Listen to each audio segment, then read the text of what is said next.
अभी मैं एक प्रॉब्लम को डिस्कस करूंगा। इस प्रॉब्लम को जेईई मेन 2024 में पूछा गया है। देखिए क्वेश्चन आपका क्या है, a block of mass 5 kg। एक ब्लॉक है जिसका मास आपका 5 kg आपका दिया हुआ है, is placed on a rough inclined surface as shown in the figure. तो यही देखिए हमारा आपका फिगर है। यही आपका देखिए क्या रफ इंक्लाइंड सरफेस है। इसी रफ इंक्लाइंड सरफेस पर एक ब्लॉक है 5 kg का, और यहां पर देखिए म्यू का वैल्यू आपका दिया हुआ है 0.1, और ये इंक्लाइंड सरफेस हॉरिजॉन्टल से कितना एंगल आपका बना रहा है, आपका 30 डिग्री। इस एंगल को हम लोग यहां पर थीटा ले लेते हैं, और तो थीटा का वैल्यू आपका यहां पर आपका क्या है, आपका 30 डिग्री है।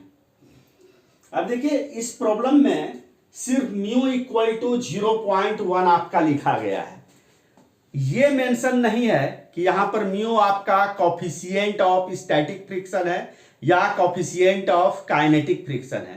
तो यहां पर हम लोगों को क्या करना है कि चाहे आपका इस प्रॉब्लम में कोफिशिएंट ऑफ स्टैटिक फ्रिक्शन का जरूरत पड़े या कोफिशिएंट ऑफ काइनेटिक फ्रिक्शन का रिक्वायरमेंट हो, बोथ केसेस में हम लोगों को कोफिशिएंट ऑफ स्टैटिक फ्रिक्शन का जो वैल्यू है आपका 0.1 वही हमको ले लेना है, कोफिशिएंट ऑफ स्टैटिक फ्रिक्शन का value and coefficient of kinetic friction का वैल्यू। तो अब यहां पे देखिए क्या है इसका, देखिए अब second line, if F1 vector is the force required to just move the block up the inclined plane, यानी यहां पर ब्लॉक को मूव आपका कराना है अप द इंक्लाइंड प्लेन। तो सबसे पहले हम लोग ये देखते हैं कि अगर ब्लॉक अगर अप द इंक्लाइंड प्लेन अगर आपका मूव करता है तो उस कंडीशन में ब्लॉक के ऊपर कौन कौन सा फोर्स आपका लगेगा। तो यहां पर देखिए क्या है, यही आपका एक इंक्लाइंड आपका, देखिए क्या है, यही आपका एक इंक्लाइंड आपका सरफेस है, और ये इंक्लाइंड सरफेस आपका हॉरिजॉन्टल से आपका थीटा एंगल पर है, और थीटा का वैल्यू आपका 30 डिग्री दिया हुआ है। तो देखिए क्या है कि ये ब्लॉक अगर आपका मूव कर रहा हो अप द इंक्लाइंड प्लेन, तो इस ब्लॉक के ऊपर जो काइनेटिक फ्रिक्शनल फोर्स आपका लगेगा डाउन द इंक्लाइंड प्लेन आपका लगेगा। क्योंकि यहां पर देखिए इस पर्टिकुलर प्रॉब्लम में दिया हुआ है कि ये जो हमारा इंक्लाइंड सरफेस है, ये इंक्लाइंड सरफेस हमारा रफ है। तो चूंकि ब्लॉक आपका जो आपका मूव कर रहा है अप द इंक्लाइंड प्लेन, तो उस कंडीशन में इस इंक्लाइंड सरफेस के कारण ब्लॉक के ऊपर जो आपका काइनेटिक फ्रिक्शनल फोर्स आपका लगेगा डाउन द इंक्लाइंड प्लेन आपका लगेगा। ऐसे भी आपको याद रखना है कि इंक्लाइंड सरफेस के रिस्पेक्ट में ब्लॉक का मोशन जिधर होगा ठीक उसके अपोजिट डायरेक्शन में ब्लॉक के ऊपर आपका काइनेटिक फ्रिक्शनल फोर्स आपका लगेगा। तो यहां पर काइनेटिक फ्रिक्शनल फोर्स आपका डाउन द इंक्लाइन आपका लगेगा। और देखिए तो इस ब्लॉक के ऊपर और कौन कौन सा फोर्स आपका लगेगा, इस इंक्लाइंड सरफेस के कारण ब्लॉक के ऊपर आपका नॉर्मल फोर्स आपका लगेगा इंक्लाइंड सरफेस के परपेंडिकुलर डायरेक्शन में। इस नॉर्मल फोर्स को हम लोग यहां पर कैपिटल N से डिनोट करते हैं। और देखिए चूंकि इस ब्लॉक को मास भी है, तो मास रहने के कारण इस ब्लॉक के ऊपर अर्थ के कारण आपका ग्रेविटेशनल फोर्स आपका लगेगा वर्टिकली डाउनवर्ड डायरेक्शन में। तो अर्थ के कारण इस ब्लॉक के ऊपर वर्टिकली डाउनवर्ड डायरेक्शन में जो ग्रेविटेशनल फोर्स आपका लगेगा वो आपका किसके बराबर होगा, m इंटू जी के बराबर होगा। और इस पर्टिकुलर प्रॉब्लम में स्मॉल g यानी एक्सेलरेशन ड्यू टू ग्रेविटी का वैल्यू आपका 10 मीटर पर सेकेंड स्क्वायर आपका दिया गया है। अब हम लोग देखिए यहां पर क्या करते हैं, यहां पर हम लोग फोर्सेस को कंपोनेंट में ब्रेक करते हैं। हाँ, लेकिन फोर्सेस को कंपोनेंट में ब्रेक करते समय इस चीज का ध्यान रखना है कि जो फोर्सेस आपका इंक्लाइंड सरफेस के पैरेलल हो या इंक्लाइंड सरफेस के परपेंडिकुलर हो, उस फोर्सेस को कंपोनेंट में ब्रेक आपका नहीं करना है। लेकिन जो फोर्सेस आपका ना तो इंक्लाइंड सरफेस के पैरेलल है और ना ही इंक्लाइंड सरफेस के परपेंडिकुलर है, उस फोर्सेस को हम लोगों को कंपोनेंट में ब्रेक कर देना है। हमेशा आपको ये याद रखना है, क्योंकि यहां पर ब्लॉक का मोशन आपका किधर हो रहा है, आपका अप द इंक्लाइंड प्लेन आपका हो रहा है। तो ब्लॉक का जो लाइन ऑफ मोशन होगा, तो फोर्सेस को जब भी कंपोनेंट में ब्रेक करने लगिएगा तो इस चीज का ध्यान रखिएगा कि ब्लॉक का जो लाइन ऑफ मोशन होगा, या तो फोर्सेस या फोर्सेस का कंपोनेंट लाइन ऑफ मोशन पर होना चाहिए या लाइन ऑफ मोशन के परपेंडिकुलर होना चाहिए। इस चीज का आप हमेशा ध्यान रखिएगा। अब यहां पर देखिए, यहां पर अगर आप ध्यान से अगर देखिएगा तो ये एंगल आपका थीटा डिग्री है, और चूंकि एमजी आपका वर्टिकली आपका डाउनवर्ड डायरेक्शन में है, तो ये एंगल आपका कितना होगा, ये एंगल आपका 90 डिग्री हो जाएगा। तो ये 90 हो गया, ये थीटा हो गया, तो ये एंगल आपका कितना हो जाएगा, ये एंगल आपका 90 डिग्री माइनस आपका थीटा हो जाएगा। तो देखिए, तो एन वाला लाइन और एमजी के बीच का एंगल आपका क्या हो जाएगा, यहां पर थीटा हो जाएगा। तो एन वाले लाइन के साथ एमजी का क्या कंपोनेंट होगा, आपका एमजी कॉस थीटा होगा, और डाउन द इंक्लाइंड प्लेन जो एमजी का आपका कंपोनेंट होगा, ये आपका क्या हो जाएगा, आपका एमजी साइन थीटा होगा। यानी कहने का मतलब यहां पर ये हुआ कि अगर यहां पर ब्लॉक अगर अप द इंक्लाइंड प्लेन अगर मूव करता है, तो उस कंडीशन में एमजी साइन थीटा और एफ के यानी काइनेटिक फ्रिक्शनल फोर्स, ये बोथ फोर्सेस जो एक्ट करेगा आपका डाउन द इंक्लाइंड प्लेन आपका एक्ट करेगा। अब देखिए क्या है कि काइनेटिक फ्रिक्शनल फोर्स को कैलकुलेट करने का जो मैथमेटिकल फार्मूला होता है एफ के इक्वल टू म्यू के मल्टीप्लाइड बाय कैपिटल एन। तो म्यू के हमारा यहां पर आपका क्या है, कोएफिशिएंट ऑफ काइनेटिक फ्रिक्शन है। तो मैंने आपको पहले भी बताया था कि यहां पर म्यू का जो वैल्यू दिया हुआ है, इसी वैल्यू को हम लोगों को यूज कर लेना है कोएफिशिएंट ऑफ काइनेटिक फ्रिक्शन के लिए भी और कोएफिशिएंट ऑफ स्टैटिक फ्रिक्शन के लिए भी। तो यहां पर देखिए क्या है, अब देखिए यहां पर एन, तो अगर आप ध्यान से अगर ऑब्जर्व अगर करिए तो ऑल द टाइम ये ब्लॉक जो है इस इंक्लाइंड सरफेस के कांटेक्ट में रहता है।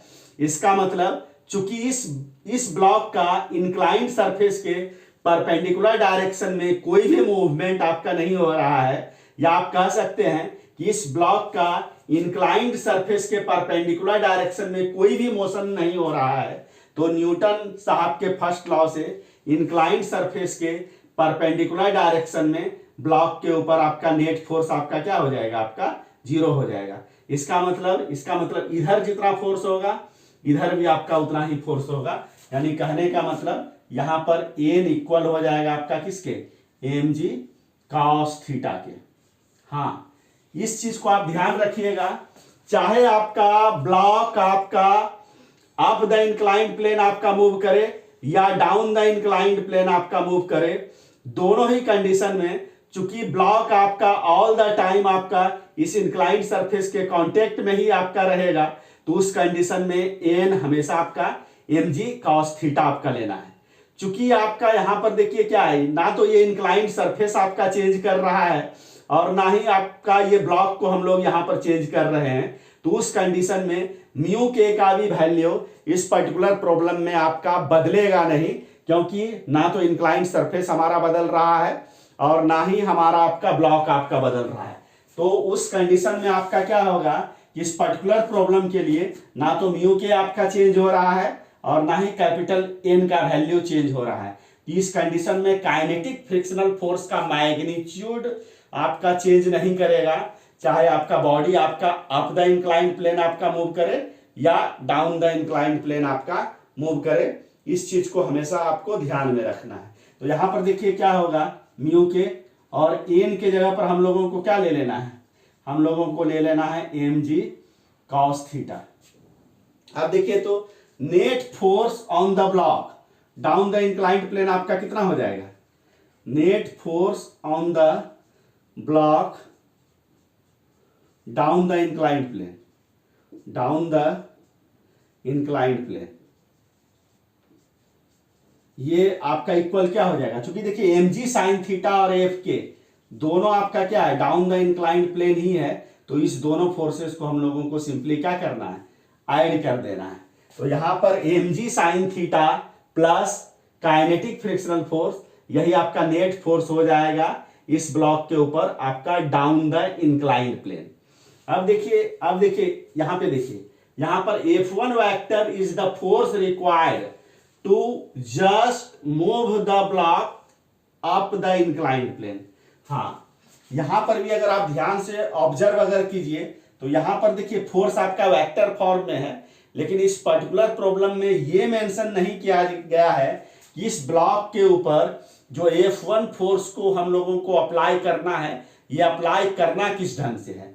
क्या इस ब्लॉक के ऊपर जो आपका F1 फोर्स को अप्लाई करना है वो आपका हॉरिजॉन्टल डायरेक्शन में अप्लाई करना है, या मान के चलिए इंक्लाइंड प्लेन का जो सरफेस है उस सरफेस के पैरेलल आपका अप्लाई करना है। ये आपका इस पर्टिकुलर प्रॉब्लम में आपका मेंशन आपका नहीं है।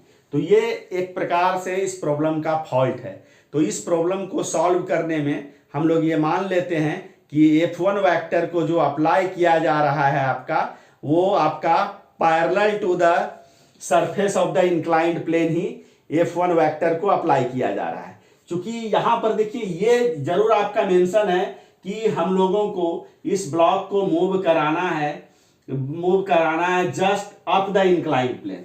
तो इसका मतलब यहां पर देखिए हम लोग F1 को जो अप्लाई करते हैं अप द इंक्लाइंड प्लेन हम लोग अप्लाई करते हैं और parallel to the inclined surface हम लोग अप्लाई करते हैं।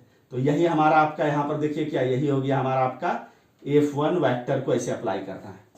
क्योंकि यहां पर देखिए एक वर्ड है आपका जस्ट, तो जस्ट का मतलब आपका देखिए क्या होता है, इसको आप ऐसे समझिए कि जैसे अगर मान के चलिए हम लोग एक ब्लॉक को इंक्लाइंड सरफेस के ऊपर अगर हम लोग रखते हैं और डाउन द इंक्लाइंड, अगर इस ब्लॉक के ऊपर अगर नेट फोर्स अगर लग रहा हो 10 न्यूटन का, और इस ब्लॉक को हम लोगों को मूव कराना है, यानी up the inclined plane move कराना है just up the inclined plane, तो उस कंडीशन में हम लोगों को जो इंक्लाइंड सरफेस के पैरेलल और अप द इंक्लाइंड प्लेन जो फोर्स को अप्लाई करना पड़ेगा, उस फोर्स का वैल्यू आपका क्या होना चाहिए, 10.0000000001 न्यूटन। यानी कहने का मतलब डाउन द इंक्लाइंड प्लेन जितना फोर्स इस बॉडी के ऊपर लग रहा है, अप द इंक्लाइंड प्लेन हम लोगों को जो फोर्स को अप्लाई करना होगा डाउन द इंक्लाइंड प्लेन, यानी inclined plane, down the inclined plane इस बॉडी के ऊपर आपका जितना फोर्स लग रहा है उस फोर्स से स्लाइटली ग्रेटर वैल्यू का फोर्स को अप्लाई करना होगा अप द इंक्लाइंड प्लेन, तभी ये आपका ब्लॉक आपका मूव करेगा just up the inclined plane. यानी कहने का मतलब अगर इस फोर्स और इस फोर्स को देखिए तो हम लोग करीब हम लोग ये मान सकते हैं कि up the inclined plane body के ऊपर जो फोर्स को अप्लाई किया गया है वो करीब उतना ही के बराबर है जो फोर्स आपका डाउन द इंक्लाइंड प्लेन है। तो यहां पर भी सेम देखिए इसी कॉन्सेप्ट को यूज कर लेना है। अगर डाउन द इंक्लाइंड प्लेन हमारा फोर्स आपका देखिए कितना है, mg sin थीटा प्लस आपका Fk है। इसका मतलब अप द इंक्लाइंड प्लेन हम लोगों को जो फोर्स को अप्लाई करना पड़ेगा उस फोर्स का जो मैग्नीट्यूड होना चाहिए mg sin theta plus Fk से स्लाइटली ग्रेटर होना चाहिए, लाइक दिस। और करीब हम लोग यानी अप द इंक्लाइंड प्लेन जो फोर्स के मैग्नीट्यूड को हम लोग लिख सकते हैं करीब approximately mg sin theta plus Fk के इक्वल हम लोग लिख सकते हैं। तो यहां अगर इस प्रकार से देखिए तो जो हम लोगों को कैलकुलेट करना है then the value of this, तो उसमें से एक पार्ट का तो हमने कैलकुलेशन हमने कर लिया। अब देखिए क्या है कि अगर यहां पर अगर सेकेंड इसी लाइन का देखिए सेकेंड पार्ट आपका क्या है, F2 vector is the force required to just prevent the block from sliding down. यानी अगर ब्लॉक अगर इंक्लाइंड सरफेस पर अगर डाउन द इंक्लाइन अगर आपका स्लाइड अगर कर रहा हो तो डाउन द इंक्लाइन स्लाइड करने से जस्ट प्रिवेंट करने के लिए इस ब्लॉक के ऊपर जो फोर्स को अप्लाई किया जा रहा है वो हमारा आपका F2 है। हाँ, यहाँ पर F2 के बारे में भी देखिए ये मेंशन नहीं है कि F2 का डायरेक्शन क्या है। तो हम लोग ये मान लेंगे कि F2 का डायरेक्शन यहाँ पर भी आपका क्या है, इंक्लाइंड सरफेस के आपका पैरेलल है, और F2 वेक्टर आपका किधर है, अप द इंक्लाइंड प्लेन है, क्योंकि बॉडी को स्लिप करने से जस्ट हम लोगों को रोक देना है। तो जब बॉडी इस इंक्लाइंड सरफेस के ऊपर स्लिप करेगा, वो स्लिप आपका किधर करेगा, आपका डाउन द इंक्लाइन आपका स्लिप करेगा। तो हम लोगों को F2 वेक्टर को जो अप्लाई करना है वो अप द इंक्लाइंड सरफेस हम लोगों को अप्लाई करना है। अब देखिए क्या है कि इस प्रॉब्लम में हम लोग इस चीज को यहां पर हम लोग देखते हैं कि अगर ब्लॉक को इंक्लाइंड सरफेस के ऊपर रखा जाए तो उस कंडीशन में ये ब्लॉक आपका इंक्लाइंड सरफेस पर रेस्ट में रहेगा या इंक्लाइंड सरफेस पर ये आपका डाउन द इंक्लाइन आपका स्लिप करेगा। सबसे पहले हम लोग इस चीज का यहां पर यानी एनालिसिस हम लोग कर लेते हैं।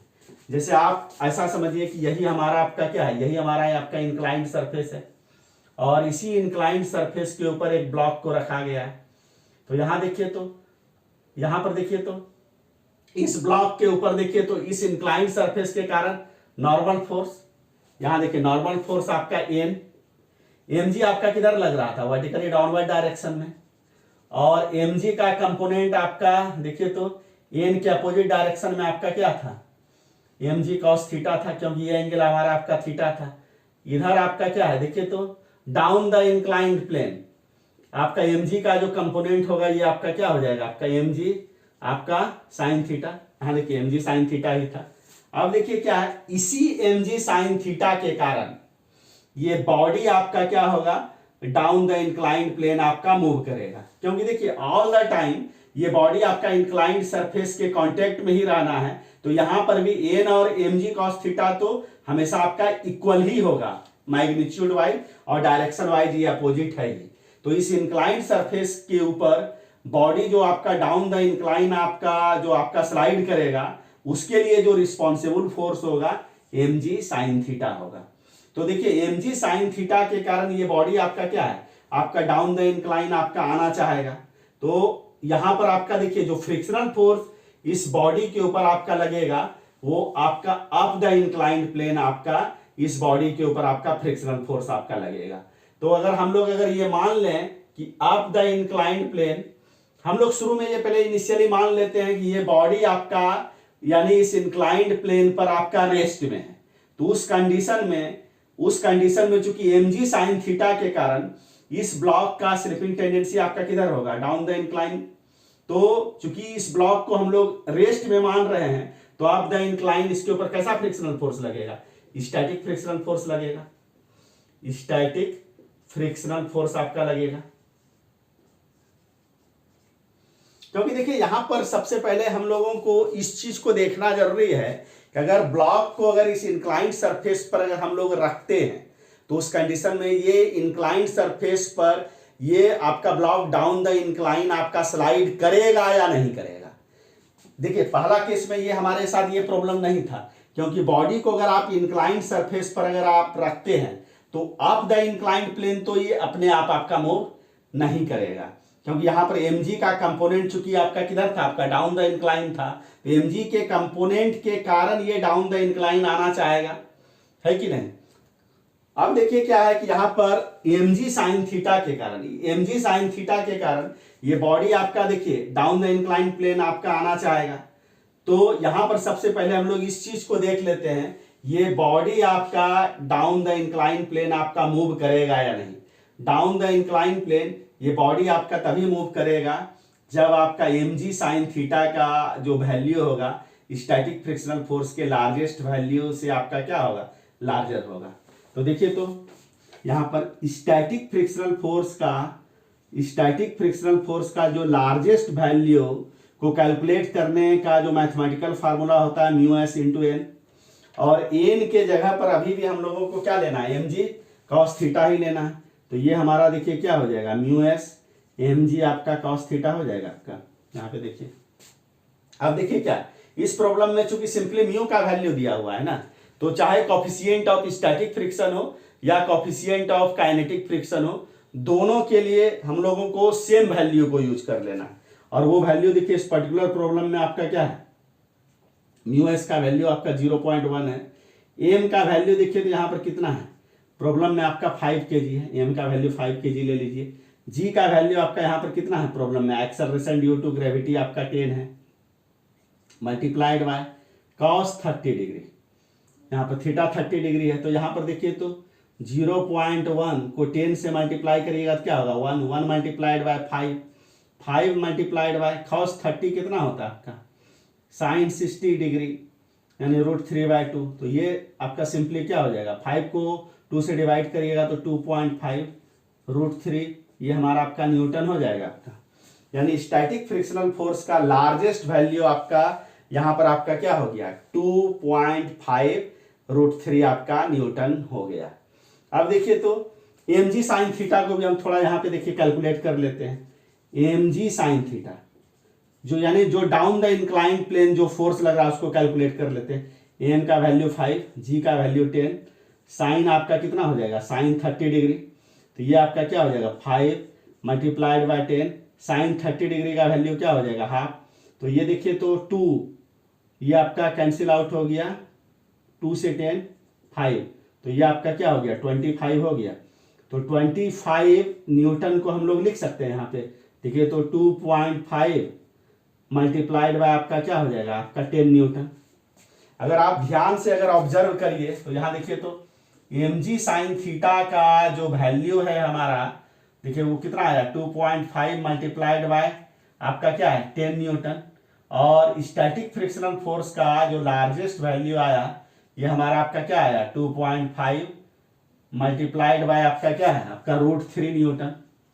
अगर दोनों को अगर कंपेयर अगर किया जाए तो देखें 2.5 यहाँ भी है, यहाँ भी है, यहाँ 10 है, यहाँ √3 है, और हम लोगों को मालूम है कि √3 का वैल्यू आपका कितना होता है 1.732। तो चूंकि 10 आपका ग्रेटर है 1.732 से, तो इट मीन्स कि mg साइन थीटा का वैल्यू यहाँ पर ग्रेटर हो जाएगा किससे, स्टैटिक फ्रिक्शनल फोर्स के लार्जेस्ट वैल्यू से। तो इसका मतलब है कि इस बॉडी को जैसे ही आप इंक्लाइंड सरफेस पे रखिएगा ना, तो चूंकि mg साइन थीटा लार्जर है स्टैटिक फ्रिक्शनल फोर्स के लार्जेस्ट वैल्यू से, तो ये बॉडी आपका क्या होगा आपका डाउन द इंक्लाइन आपका स्लाइड आपका करने लगेगा। बट अगर mg साइन थीटा का वैल्यू अगर स्टैटिक फ्रिक्शनल फोर्स के लार्जेस्ट वैल्यू से अगर लेस है, तो उस कंडीशन में ये बॉडी आपका ये ब्लॉक आपका इंक्लाइंड सरफेस पर आपका ये डाउन द इंक्लाइन आपका स्लाइड आपका करेगा ही नहीं। तो ये ब्लॉक उस कंडीशन में इस इंक्लाइंड सरफेस पर आपका क्या होगा आपका रेस्ट में रहेगा, और जब आपका रेस्ट में रहेगा तो उस कंडीशन में F2 का वैल्यू आपका क्या हो जाएगा आपका सिंपली आपका 0 हो जाएगा। क्योंकि देखिए F2 है यहाँ पर क्या, F2 is the force required to just prevent the block from sliding down. यानी बॉडी जब आपका स्लाइड कर रहा होगा तो उस कंडीशन में इस बॉडी को डाउन द इंक्लाइन स्लाइड करने से प्रिवेंट करने के लिए जो फोर्स आपका रिक्वायर्ड होगा वो आपका F2 है। तो चूंकि यहां पर बॉडी आपका स्लाइड आपका कर ही नहीं रहा है, तो उस कंडीशन में आपको इसको स्लाइड करने से रोकने के लिए कोई फोर्स को अप्लाई करने की जरूरत आपको नहीं है। उस कंडीशन में F2 का वैल्यू आपको 0 ले लेना है। जब बॉडी आपका डाउन द इंक्लाइन आपका स्लाइड करेगा, तब उस कंडीशन में slide down the incline sliding motion को प्रिवेंट करने के लिए तब आपको फोर्स को अप्लाई करने की जरूरत है। मैं फिर से रिपीट कर देता हूं, अगर बॉडी अगर ये ब्लॉक अगर डाउन द इंक्लाइन अगर आपका स्लाइड कर रहा होगा, तब डाउन द इंक्लाइन इसके स्लाइडिंग मोशन को प्रिवेंट करने के लिए तब आपको फोर्स को अप्लाई करने की जरूरत है। बट अगर बॉडी अगर डाउन द इंक्लाइन अगर आपका स्लाइड कर ही नहीं रहा है, तो उस कंडीशन में इस बॉडी को डाउन द इंक्लाइन स्लाइड करने से रोकने के लिए कोई भी फोर्स आपको अप्लाई करने की जरूरत नहीं है, क्योंकि ये बॉडी आपका रेस्ट में ही है। तो ये बॉडी तो ऐसे भी आपका स्लाइड कर ही नहीं रहा है, तो आपको कोई भी फोर्स को अप्लाई करने की यहाँ पर जरूरत है ही नहीं। तो उस कंडीशन में F2 का वैल्यू आपको 0 ले लेना है। तो चूंकि यहाँ पर बॉडी ये बॉडी आपका क्या है डाउन द इंक्लाइन आपका स्लाइड कर रहा है, तो उस कंडीशन में इसके ऊपर काइनेटिक फ्रिक्शनल फोर्स आपका किधर लगेगा, अप द इंक्लाइन ही इस बॉडी के ऊपर आपका काइनेटिक फ्रिक्शनल फोर्स आपका लगेगा। तो यहां पर देखिए काइनेटिक फ्रिक्शनल फोर्स का वैल्यू कैलकुलेट करने का क्या फार्मूला हो जाएगा, म्यू के इंटू एन। तो यहाँ पर देखिए क्या है, ना तो यहाँ पर म्यू के बदल रहा है और ना ही एन का वैल्यू बदल रहा है, तो ये सिंपली क्या हो जाएगा, म्यू के एम जी आपका कॉस थीटा हो जाएगा आपका सिंपली।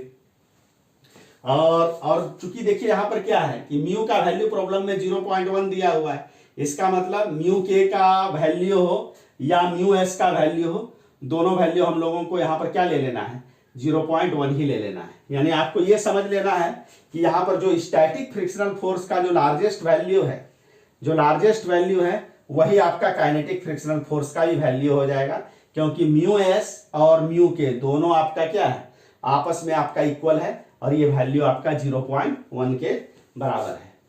तो यहां देखिए, तो अब इस कंडीशन में चूंकि काइनेटिक फ्रिक्शनल फोर्स यहाँ पे आपका अप द इंक्लाइन लग रहा है ना, तो यहां पर देखिए तो नेट फोर्स आपका डाउन द इंक्लाइन अब आपका कितना हो जाएगा, देखिए तो net force down the incline आपका, नेट फोर्स डाउन